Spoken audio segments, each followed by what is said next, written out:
Hey guys, so we're going to take a look at Halo Reach for the Xbox 360. Now of course this was the very last Halo game ever made by Bungie Studios, before the franchise was handed off to 343 Industries. And I must admit, I actually played Halo 4 before Reach, and a lot of the stuff that I thought was new and interesting in Halo 4 actually came from this game. In my opinion, actually, Reach is one of the best Halo games. It's probably...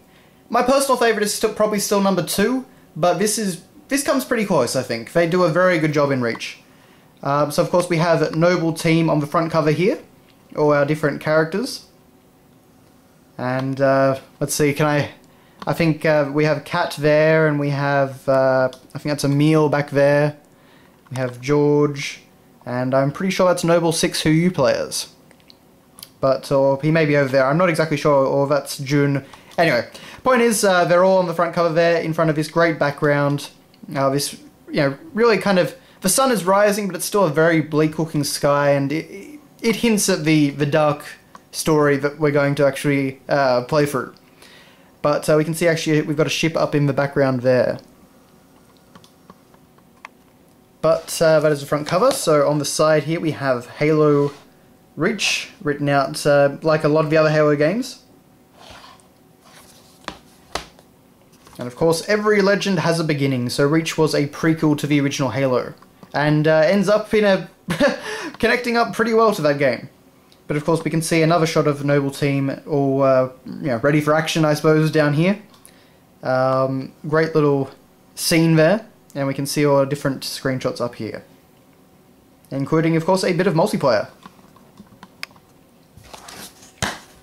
Over here, of course, we have our disc, and we can see the, I believe it's the UNSC logo on the disc here, but it's, a very stylish looking disc. The gradients work very well. It's very minimalist, but also very, very pleasing to the eye. It just comes off very well. And we have the same sort of symbol on the manual here. And this actually reminds me a bit of the Halo 3 manual, the way it was done as well. But welcome to Noble Team. So, reassignment. So just setting up your character and, sending you off to Noble Team. So very nice attention to detail there. And we can see this is actually a full colour manual. Very nice print job, very nice high quality images. Explaining the heads up display, all the different elements. So when you're in space combat in this game, the only Halo title which has space combat, I believe. Well, actually, in fact, I know it is because I played them all. But all the different weapons that you can get, so all the UNSC weapons that you can obtain, and of course all the Covenant weapons that you can obtain as well. So I really appreciate that all the Bungie Halo games have these weapon lists. It's a very nice attention to detail. And then we have UNSC vehicles. So Mongoose, Warthog, Scorpion, Falcon, Pelican, Saber, Longsword, all cool stuff, and of course the Covenant vehicles. So again, very nice detail, especially for a late Xbox 360 manual. Well, I suppose late is a bit of an exaggeration, but certainly middle of the road anyway. All the different abilities you can get. Restricted Covenant material. They spelled material wrong. So, yeah, and then of course we've got all the Covenant species, which is, again, really nice attention to detail, really nice world building for people that maybe hadn't played a game like Halo 2, which actually set up a lot of the, different Covenant groups. But, yeah. So all in all, a very nice manual. Go for all the multiplayer stuff, of course, and I like that they separate it with this grey background instead of a black one. And, yeah, there's really not much else to say, just explaining how to play the game.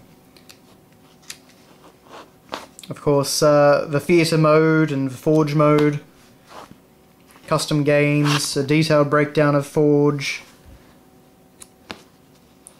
But, yeah, I think that's all the exciting stuff in this manual.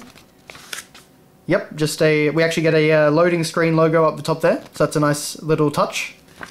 But, yeah, aside from that, we just get this little symbol in the background. I have no idea what exactly it is, some type of hatch on a ship or something, I think. But, yeah, obviously a lot of work actually went into that manual, and given the era in which this game was released, I definitely appreciate it. But that is your look at Halo Reach for the Xbox 360. So thank you very much for watching, everyone, and I'll see you next time.